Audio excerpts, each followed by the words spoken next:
Hello, everybody, and thank you for tuning in to the Liberty Report.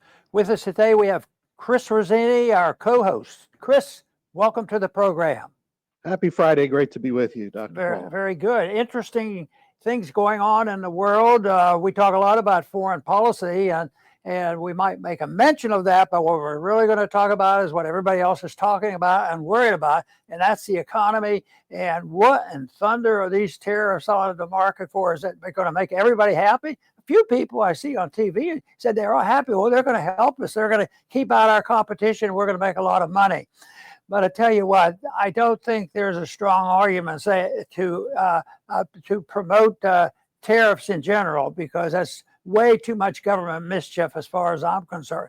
You know, one of the things I've been impressed with this last several days on what was going on, it was the amazing power that was gravitated and has been in the hands of a president. You know, they've done a lot of this. They tinker with tariffs. The Constitution gives us a certain amount of authority. But I don't think the founders ever dreamed that one president, all by himself, without really consultation with the Congress, issue orders dealing with trillions and trillions of dollars being manipulated in the market to adjust the imbalance in the trade cycle and what's going on, and also designed to say get an advantage, over the other countries. So this to me is utterly amazing. But the Constitution does give the president that power, and the Congress has a certain amount of power. But all I can say is it's way overblown. And if we ever get a chance, which I'm not anticipating, to change the Constitution on this, I would make it much more limited. If you're going to do this much manipulation in one day or 1 hour, and issue this much authority over the economy, that it ought to be approved by the Congress before it happened. Let the arguments happen before instead of waiting until afterwards, until trillions and trillions of dollars had to shift or be lost in the marketplace. So it is a real mess out there. But I do want to mention Birch Gold, because Birch Gold we partnered with for quite a while. We talk a lot about gold. And obviously gold today is up and down, and it's really dramatically changing as we speak. And it might be a good time, if you have not invested in gold, to get in touch with Birch Gold and find out some of their suggestions on how to do it. Some people would be very upset. They had some gold and gold price goes down, but that happens. I started watching this since 71, and it was $35 an ounce. Believe me, gold went up and down all the time. But it was one of the numbers that I watch when I think, well, is gold going down today or forever? Because all our assessment about 6,000 years of history on gold is all wrong, or what's going on. But I don't look at that for the immediate anticipation of what's going to happen in the financial markets, especially in the value of our currency. And that is to look at what the deficit is doing. And the deficit is not going away. Right now, DOGE has not really produced actual deficits. They've done tremendous work in exposing the waste and the fraud, but that hasn't occurred yet. And they're still spending money right and left. So the debt is going to stay there. I think by watching the debt over these many, many years, always indicated to me, but they're not going to earn it and pay for it and tax people. They're going to have more and more debt. Guess what? $36 trillion, that's a fair amount. And that has to be dealt with, and part of the problems that we have today. Because when we're able to do that and operate from the reserve currency of the world, there can be distortions, not only in domestic markets with pricing and investment, but also international trade, especially if one country has more control than the other. And we just happen to have control of the reserve currency, the dollar. That's pretty important. So we have an edge. So it's interesting that with our edge and really tremendous power associated with our military power, that we're the ones now saying everybody mistreats us and this is all that's happening, which is true. We have put up with that, and Trump wants to fix it, but it's so out of proportion to, assuming some of the responsibility by ourselves. And that is something that if a person takes a look at that and the deficit's going up, I think maybe I should get to check in with Birch Gold. And there is a way. If you look at the bottom of the page, and you could see that if you text Ron at 989898, you can get in touch with Birch Gold. And they will send you materials on how you might consider, investing in gold or deciding what to do today. So if you are interested in that, go ahead and text Ron 989898, because believe me, the value and the interest and the significance of gold is not going away. Even though gold down sharply, it will go up sharply as well. So and they're not going to change history. The history is that if you spend too much money and you don't pay for it and you print the money, you're going to have inflation, and then you're going to have corrections with inflation, and you're going to have distortion on trade policy, and then you'll try to correct it with more regulations.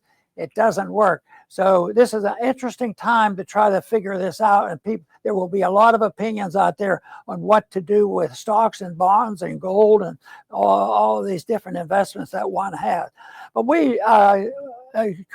and I want to talk a little bit more about the specifics of what's going on. But I've been amazed at how much power the president have. I know they have way too much power because the Congress gives up on it.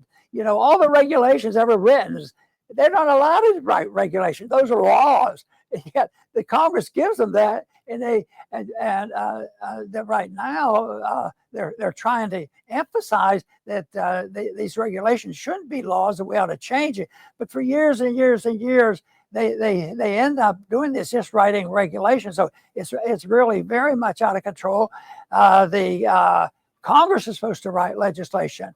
But when it comes to tariffs, the Constitution gives the Congress and the president a fair amount of authority to issue and manipulate with tariffs. But they didn't say you could do anything you want, anytime you want. And it's a good idea that if the bigger it is, the more you can hide and all this nonsense that goes on. Because I just cannot imagine, if the founders were looking at that when they were studying the issue of tariffs, that they were going to think that the president himself would have this much power over so much wealth. So I think someday we'll have to think about, when this is improved in the Constitution, that it would be much better off to not grant so much authority to the president and even the Congress without some deliberation on why one's doing it. This is a very big deal. And, they have always said, and we say that where goods and services don't freely cross borders, and that's what tariffs are, not freely crossing borders, there's tremendous taxation now called a tariff. So when that happens, it usually leads to more problems. And even today, we read and understand that China increased tariffs on everything they're going to send to the United States by 34%. And that's a big deal. And but Trump responded and said, well, maybe we're up for some negotiations. And it's back and forth. It's this loss of definition. I think of tariffs suffering from the same problem that the monetary system has, because we have a monetary system. The most important thing about money is you should have a definition for the unit of account. What is a dollar, 1 ounce of silver, or 1 ounce of gold, or whatever? So that we don't have a definition for that. So that causes too much overinvestment, underinvestment, too much savings, and a lot of malinvestment, financial bubbles, and also getting us involved in wars that we shouldn't be involved, because if you have the reserve currency in the world, you can get away with it. And that's what has happened now. Now we're starting to see pushback, and we're seeing some of the consequences that are natural. But the one thing that is not natural and easily identifiable is exactly when things would hit. but they have hit, and we don't even know tomorrow what will happen. There may be an announcement, oh, let's sit down and renegotiate everything, and maybe things will shift around again. But I think you have to have precise definitions of what the government can do and what you can expect on tariffs, as well as spending and running up debt. So being upfront, telling the people and the investors in the world exactly what we're dealing with would go a long way to solving some of these problems. But right now, the world is being forced into dealing with these problems of a sudden, tremendous increase in the tariffs throughout the world. Chris. Very good, Dr. Paul. Yeah, it's still early in the Trump administration, so we can't be too negative. But I think the expectations now that all the anticipation is gone from the election, the virtue of America and what made America great was freedom in relation to the size of government. We Americans, our ancestors, they had tremendous freedom that we wouldn't even understand today because of the situation we live in. And the government was minuscule, all things considered. The connection with the individual to the federal government was what? The post office at most until the 1900s.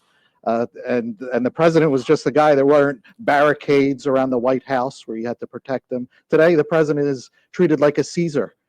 So it was flipped, and independence of the individuals are gone.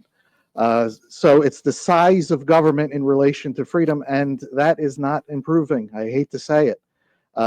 Government spending is increasing. Government debt is increasing. Republicans are being typical Republicans. Expand the state even more. Our president is starting new wars, stupid wars that have no benefit for us. This was our problem that he was supposed to stop, not stopping it, not bringing troops home, not closing bases, not stopping foreign aid. Now, again, this is only a few months in, but these are all markers on what makes America great, and they're all going in the wrong direction. And now we're being told that tariffs are a tax are liberation. A tax is liberation.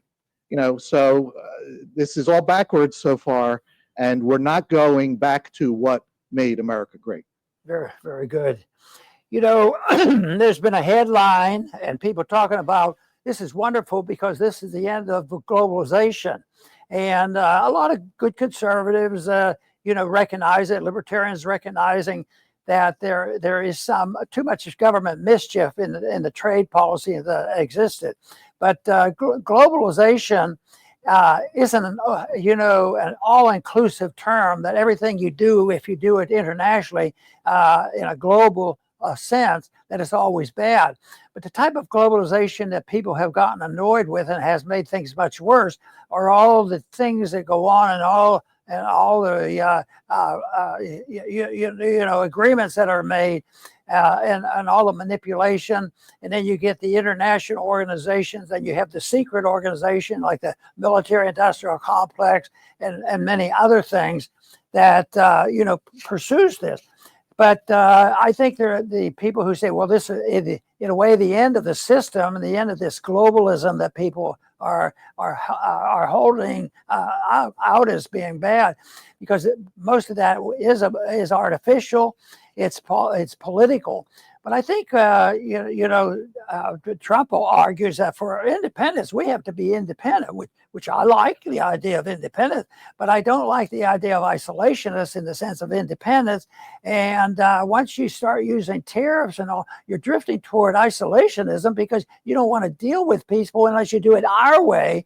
And it's a flaw in trade, and that's why people always argue that things will get worse. And this is something that I think is very important, because the globalization that I like is voluntary globalization.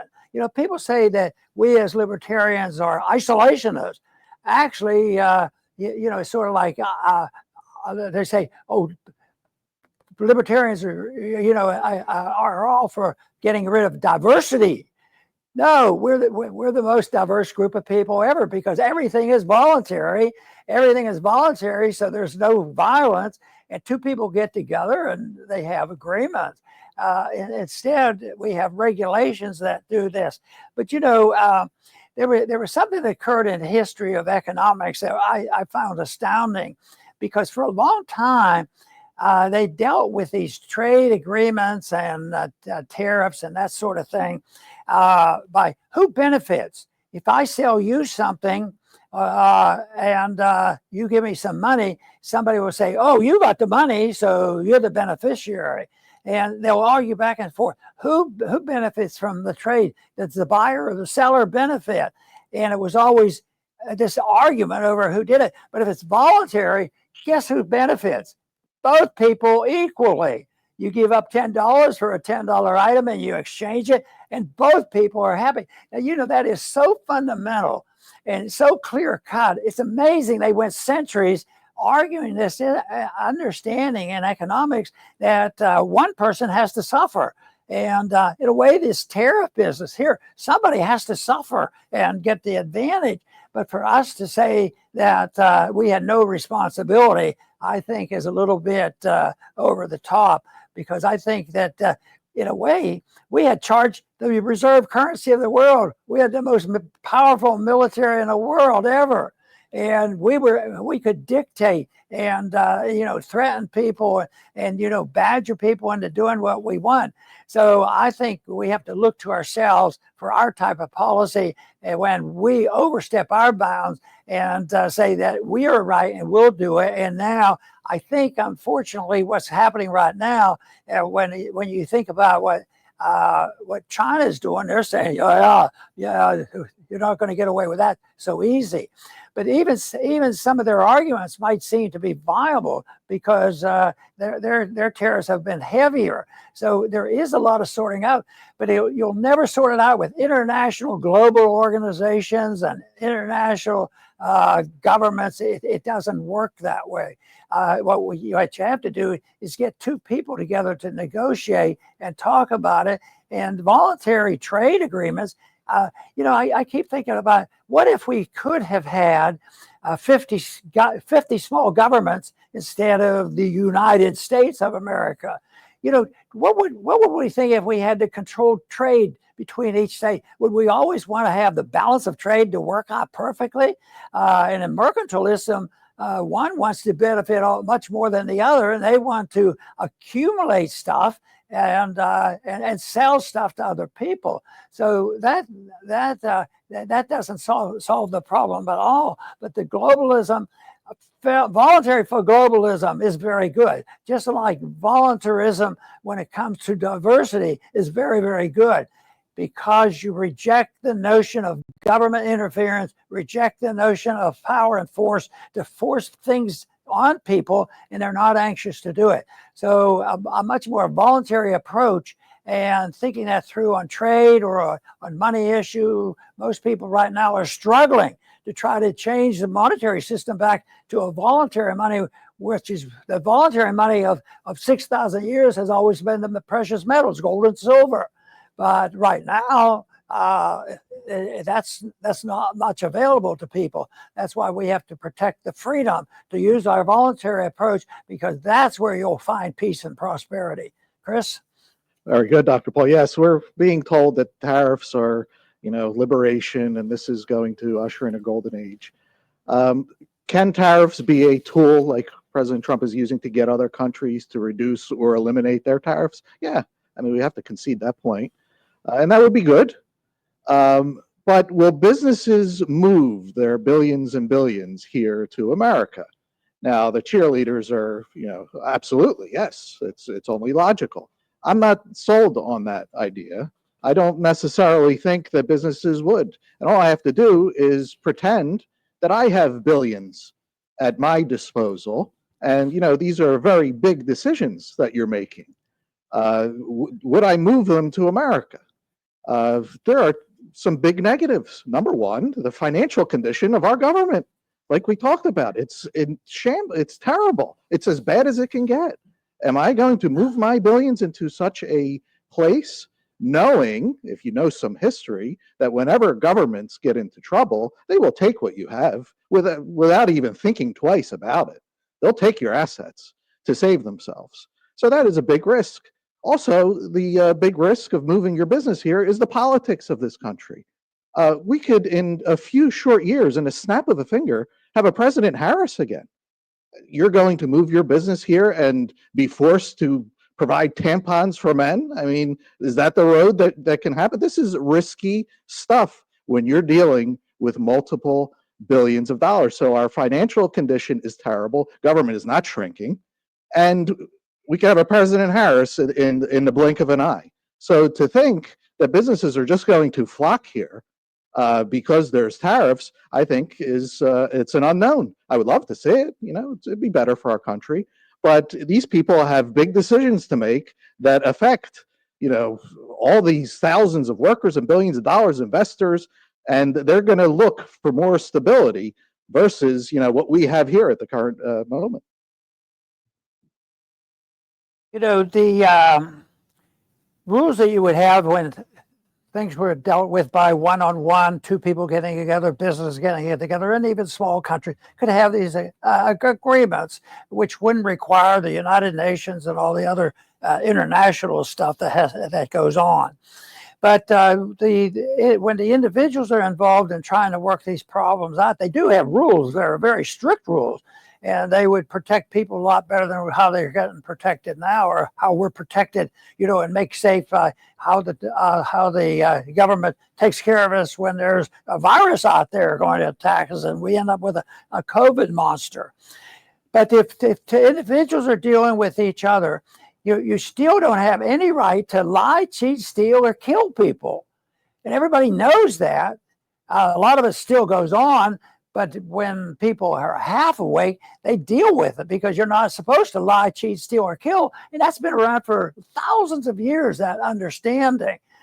But the one thing that has multiplied in substitute is, yes, but it's still a mess. It's still unsafe. We have to have a little more license for the government. And they're literally, recently I heard somebody, a leftist, arguing the case that they ought to, people should ignore it when they tell lies. I can't believe this. Yeah. So now, but even if they don't admit it, that's what all governments live by. You can catch them all in lie. They lie.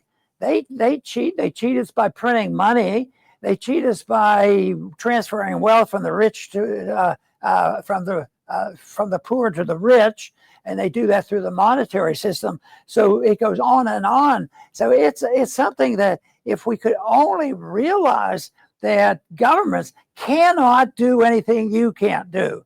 And they lie and cheat and steal and send war. How many millions of people have died at the hands of government, while many citizens could have said a lot more, as long as, you know, they weren't directly involved, or they were brainwashed into believing, well, it has to be the government that's going to take care of us, and we shouldn't have to be involved.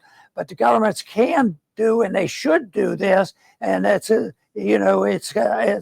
called the noble lie. They think it's important for leadership to do this.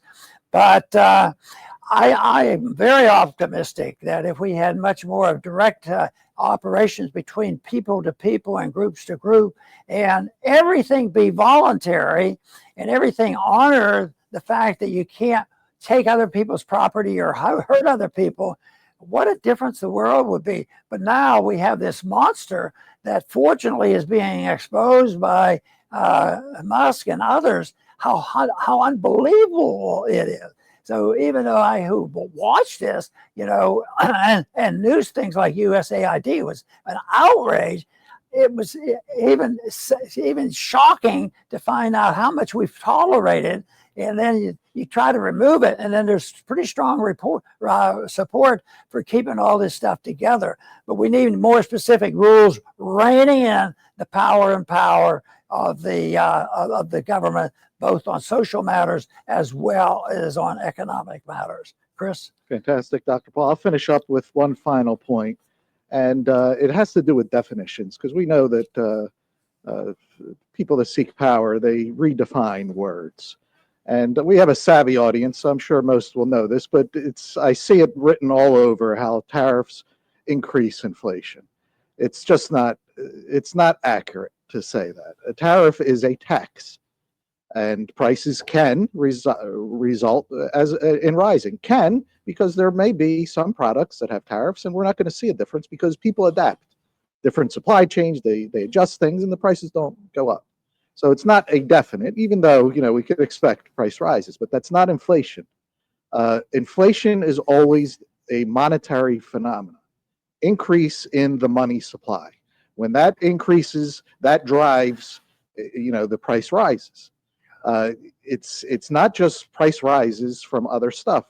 A hurricane hit area, if you were to go to one right after it hits and go to a store and the prices of everything have tripled, you're not going to walk in and be like, oh boy, this town, the inflation is really bad here. No, it's not inflation.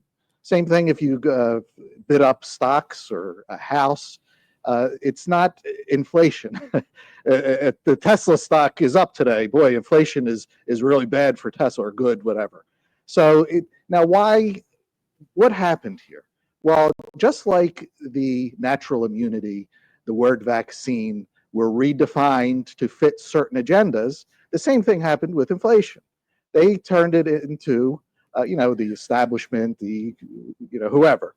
It became acceptable that it's just a rise in prices, and that's inflation. And what it does is it destroys the actual definition. So now, how do you define the actual definition? That's the whole purpose. So again, we may be nitpicking here, but it is important to know the difference between a tax and an increase in the money supply. Very good. I want to follow up on what Chris just said about some things are called inflation, but in the true sense of the word, that's very misleading. But there was, I think it was a conservative governor or somebody else, that there was an emergency, and this was recent, and they said, boy, we're going to go after those people who are gouging the people. They're charging more for water than it used to be. And so it turns into, they don't even get into the issue of inflation or whatnot. It's just the gouging. But that is one of the most misunderstood issues, because this was a statement about, I was shocked because I thought he would understand economics a little bit better. So if there's a natural event and there's a shortage of water, and somebody knew that conditions were bad, but he said, they're going to need water, I think I'll take a truckload of bottled water in here and I'll sell it. And he does it. He makes a risk. He spends a lot of money, and who knows what he has to do. And then he charges twice the amount. Instead of $1 a bottle, it's $2 a bottle. Oh, he's taking advantage of the poor people who are now suffering and this sort of thing. And they don't realize the economics of it. The faster those prices go up, the faster the people will replace them. So if you say, okay, if you have if you go to $1.10, we're going to charge you with gouging, and then would the next guy want to drive his truck through and involve himself in danger in order to deliver something where he's going to lose money? I mean, it just is. Economic sense should be a lot better than that, because I think once again, people are misled. They're misled on the issue that Chris was explaining about calling it inflation and putting it in a monetary, you're getting it mixed up about a monetary issue, and others are just saying, oh yeah, and that's the case. A lot of people, generally speaking, will say inflation, the prices are too high, it's the businessman's profits, and then they go on and cause more trouble like that. So economic understanding is very important. And guess what? I happen to believe the last 100 years plus has not been very good at educating government schools, educating the people about sound economic policy. But that's where I'm optimistic. I think there's more homeschooling and private schooling and available information over the internet to explain a lot of these things. So in spite of all the mistakes being made and all the malinvestment and debt that has to be liquidated, what has to survive are the ideas of sound economic policy and the principles of liberty. I want to thank everybody for tuning in today to the Liberty Report. Please come back soon.